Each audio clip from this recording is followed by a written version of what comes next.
Eliona nis një debat të fortë me Tonin, duke shprehur hapur mendimet e saj pa e kursyer asnjë fjalë.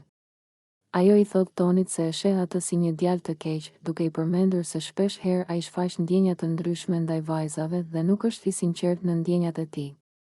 Eliona shton se ndonjëherë ai pëlqen një vajzë, ndërsa pak më vonë duket se ndjen tërheqje për dikë tjetër, duke krijuar konfuzion dhe tension brenda shtëpisë. Ajo vazhdon duke thënë se Toni ka një mënyrë të dyshim për të përdorur vajzat dhe se shpesh i afrohet atyre për lojë ose për interes të vetin, pa menduar për ndjenjat e tyre të vërteta. Eliona thekson se nuk mund të besoj tek ai dhe se është e lodhur nga mënyra e tij e sjelljes. Duke i thënë haptazi se ai ka aftësinë të manipulojë situata dhe të përdorë njerëzit sipas dëshirës së tij, Tonit i duket e vështirë të përgjigjet menjëherë, ndërsa banorët e tjerë ndjekin debatin me vëmendje, disa duke u habitur dhe disa duke e komentuar fshehurazi situatën.